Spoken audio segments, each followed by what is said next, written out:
Assalamualaikum warahmatullahi wabarakatuh.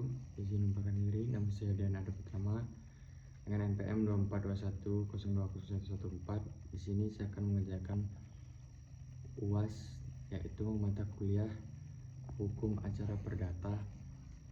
Yang pertama adalah bab 8, gugatan rekonvensi. Pada kesempatan ini saya akan menjelaskan tentang gugatan rekonvensi. Adalah gugatan balik yang diajukan oleh tergugat terhadap penggugat dalam perkara yang sama. Dengan adanya gugatan rekonvensi, tergugat tidak hanya memberikan jawaban terhadap penggugat, tetapi juga menuntut haknya kepada penggugat. Tujuan dari gugatan tersebut adalah untuk memberikan kemudahan dan efisiensi dalam penyelesaian sengketa karena dua tuntutan diperiksa dalam satu perkara. Hal ini dapat menghemat waktu, biaya, dan tenaga para pihak maupun pengadilan. Dalam mengajukan gugatan, terdapat syarat material dan syarat formil. Syarat material berkaitan dengan adanya hubungan antara gugatan penggugat dan gugatan balik tergugat.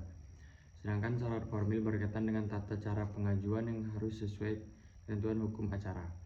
Gugatan rekonvensi diajukan bersama dengan jawaban tergugat, namun terdapat beberapa larangan dalam pengajuan rekonvensi. Misalnya, pada perkara tertentu yang menurut hukum tidak memperoleh adanya gugatan balik. Sistem pemeriksaan konvensi dan rekonvensi dilakukan secara bersama-sama, tapi hakim tetap memberikan pertimbangan dan putusan terpisah terhadap masing-masing gugatan. Selanjutnya adalah bab 9, penyitaan. Selanjutnya, penyitaan merupakan tindakan hukum yang dilakukan berdasarkan penetapan hakim untuk menempatkan suatu barang dalam pengawasan pengadilan guna menjamin pelaksanaan putusan di kemudian hari. Tujuan penyitaan adalah untuk melindungi hak penggugat agar objek sengketa tidak dialihkan, dijual, atau dipindahkan oleh pihak tergugat selama proses persidangan berlangsung. Beberapa prinsip pokok sita antara lain dilakukan berdasarkan perintah pengadilan, bertujuan mengambil putusan, tidak boleh dilakukan secara wewenang, harus memperhatikan hak para pihak. Macam-macam sita meliputi: yang pertama, sita jaminan konversi base. Yang kedua, sita reivindikasi. Yang ketiga, sita eksekusi. Yang terakhir, sita marital dalam perkara perkawinan. Selanjutnya adalah bab 10, pembuktian. Pembuktian merupakan salah satu tahapan terpenting dalam hukum acara perdata. Pembuktian adalah proses untuk meyakinkan hakim mengenai kebenaran suatu peristiwa hukum yang menjadi dasar gugatan atau bertahan para pihak. Prinsip umum pembuktian dalam perkara perdata adalah siapa yang mengandilkan suatu hak atau peristiwa, maka dialah yang wajib membuktikannya. Prinsip ini dikenal dengan asas actori incumbit probatio. Beban pembuktian menentukan pihak mana yang harus mengajukan alat bukti. Dalam praktiknya, hakim akan menilai alat bukti yang diajukan untuk menentukan kebenaran dalil para pihak. Batas minimal pembuktian pada umumnya adalah sekurang-kurangnya terdapat dua alat bukti yang sah dan menimbulkan keyakinan hakim. Alat bukti dalam perkara perdata terdiri dari: yang pertama, bukti surat atau tulisan; kedua, keterangan saksi; ketiga, persangkaan; keempat, pengakuan; dan lima, sumpah. Selanjutnya adalah bab 11, putusan pengadilan dan upaya hukum. Putusan pengadilan adalah pernyataan hakim yang diucapkan dalam sidang terbuka untuk umum sebagai hasil pemeriksaan perkara. Asas-asas putusan antara lain: putusan harus membuat alasan hukum, putusan harus memberikan kepastian hukum, putusan harus adil dan bermanfaat, putusan diucapkan dalam sidang terbuka untuk umum. Formulasi putusan biasanya terdiri dari identitas para pihak, pertimbangan hukum, dan amar putusan. Putusan dapat ditinjau dari berbagai segi seperti putusan akhir dan putusan sela, putusan deklaratoir, putusan konstitutif, dan putusan kondemnatoir.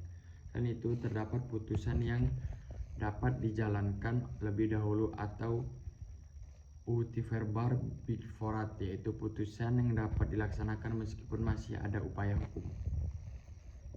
Selanjutnya adalah bab 12, upaya hukum. Upaya hukum merupakan sarana yang diberikan oleh hukum kepada pihak yang tidak puas terhadap putusan pengadilan.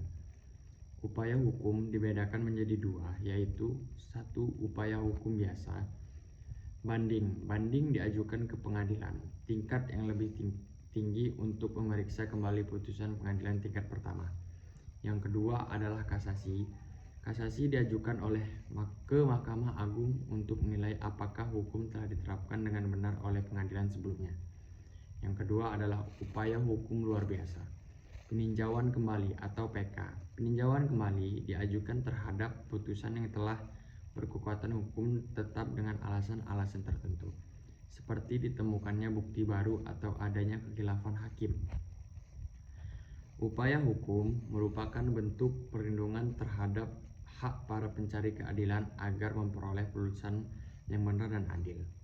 Selanjutnya adalah bab 13, Accord dan Allegation. Perkembangan teknologi membawa perubahan dalam sistem pengadilan melalui penerapan Accord dan Allegation. Accord adalah sistem administrasi perkara secara elektronik yang dikembangkan oleh Mahkamah Agung. Dasar hukum Accord terdapat dalam peraturan Mahkamah Agung yang mengatur administrasi dan persidangan elektronik. Melalui Accord, para pihak dapat mendaftarkan perkara secara online, membayar biaya perkara secara elektronik, menerima panggilan sidang secara elektronik.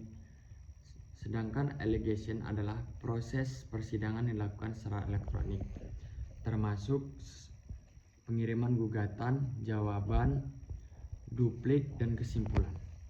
Sistem ini membuat proses peradilan menjadi lebih cepat, sederhana, dan berbiaya ringan sesuai asas peradilan modern. Selanjutnya adalah bab 14, praktik pembuatan dokumen-dokumen persidangan perdata. Bab ini membahas berbagai dokumen yang digunakan dalam persidangan perdata. Surat gugatan wan prestasi digunakan ketika salah satu pihak tidak melaksanakan kewajiban sebagaimana yang diperjanjikan. Surat gugatan perbuatan melawan hukum digunakan ketika seseorang melakukan tindakan yang merugikan pihak lain dan bertentangan dengan hukum. Yang selanjutnya adalah surat jawaban, merupakan tanggapan tergugat terhadap gugatan penggugat. Yang selanjutnya adalah replik.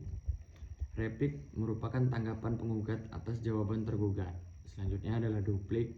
Duplik adalah tanggapan tergugat atas replik penggugat. Selanjutnya adalah daftar bukti penggugat dan tergugat. Berisi seluruh alat bukti yang akan diajukan selama proses persidangan. Dokumen-dokumen tersebut sangat penting karena menjadi dasar pemeriksaan hakim dalam memutus suatu perkara. Dari seluruh materi dapat disimpulkan bahwa hukum acara perdata mengatur tata cara penyelesaian sengketa perdata pengadilan mulai dari gugatan penyitaan, pembuktian, putusan, upaya hukum, penggunaan sistem elektronik dalam peradilan, hingga penyusunan dokumen persidangan. Seluruh tahapan tersebut bertujuan mewujudkan proses peradilan yang adil, efektif, dan memberikan kepastian hukum bagi masyarakat. Baik, segitu saja yang bisa saya sampaikan.